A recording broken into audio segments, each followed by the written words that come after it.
यत् सांख्यैः प्राप्यते स्थानं तद्योगैरपि गम्यते। एकं सांख्यं च योगं च यः पश्यति स पश्यति। जहां सांख्य दृष्टि से कर्म करने वाला पहुंचता है, वहीं निष्काम माध्यम से कर्म करने वाला भी पहुंचता है। इसलिए जो दोनों को फल की दृष्टि से एक देखता है, वही यथार्थ जानने वाला है। जब दोनों एक ही स्थान पर पहुंचते हैं, तो निष्काम कर्मयोग विशेष क्यों? श्री कृष्ण बताते हैं,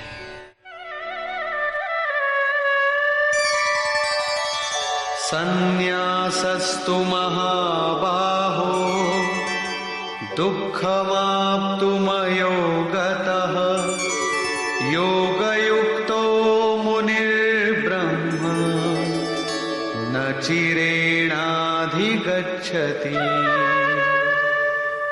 अर्जुन, निष्काम कर्मयोग का आचरण किए बिना संन्यासः का प्राप्त होना दुखप्रद है। जब योग का आचरण प्रारंभ ही नहीं किया तो असंभव सा है। इसलिए भगवत स्वरूप का मनन करने वाला मुनि, जिसकी मन सहित इंद्रियां मौन है, निष्काम कर्मयोग का आचरण करके परब्रह्म परमात्मा को शीघ्र ही प्राप्त हो जाता है। स्पष्ट है कि ज्ञान योग में निष्काम कर्मयोग का ही आचरण करना पड़ेगा, क्योंकि क्रिया दोनों में एक ही है। वही यज्ञ की क्रिया है, जिसका शुद्ध अर्थ है आराधना। दोनों मार्गों में अंतर केवल कर्ता के दृष्टिकोण का है।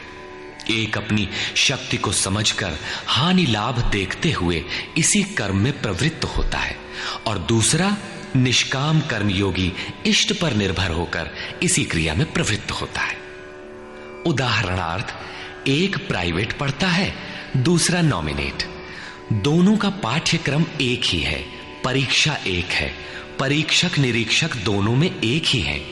ठीक इसी प्रकार दोनों के सद्गुरु तत्वदर्शी हैं और एक ही है, केवल दोनों के पढ़ने का दृष्टिकोण भिन्न है।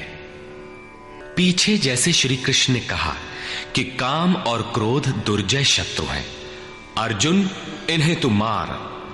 अर्जुन को लगा कि यह तो बड़ा कठिन है, किंतु श्री कृष्ण ने कहा, नहीं, शरीर से परे इंद्रियां हैं, इंद्रियों से परे मन है, मन से परे बुद्धि है, बुद्धि से परे तुम्हारा स्वरूप है। तुम वहां से प्रेरित हो। इस प्रकार अपनी शक्ति को सामने रखकर स्वावलंबी होकर कर्म में प्रवृत्त होना ज्ञान योग है। समर्पण के साथ इष्ट पर निर्भर होकर उसी कर्म में प्रवृत्त होना निष्काम कर्म योग है। दोनों की क्रिया एक है और परिणाम भी एक ही है। इसी पर बल देकर योगेश्वर श्री कृष्ण यहां कहते हैं कि योग का आचरण किए बिना संन्यास अर्थात शुभाशुभ कर्मों के अंत की स्थिति का प्राप्त होना असंभव है। श्री कृष्ण के अनुसार ऐसा कोई योग नहीं है कि हाथ पर हाथ रखकर बैठे बैठे कहो कि मैं परमात्मा हूं, शुद्ध हूं, बुद्ध हूं, मेरे लिए न तो कर्म है न बंधन, मैं भला बुरा कुछ करता दिखाई पड़ता भी हूं तो इंद्रियां अपने अर्थों में बरत रही हैं। ऐसा पाखंड श्री कृष्ण के शब्दों में कदापि नहीं है। साक्षात योगेश्वर भी अपने अनन्य सखा अर्जुन को बिना कर्म की ये स्थिति नहीं दे सके। यदि ऐसा वे कर सकते तो गीता की आवश्यकता ही क्या थी। कर्म तो करना ही पड़ेगा। कर्म करके ही सन्यास की स्थिति को पाया जा सकता है और योग युक्त पुरुष शीघ्र ही परमात्मा को प्राप्त हो जाता है। योग युक्त पुरुष के लक्षण क्या है?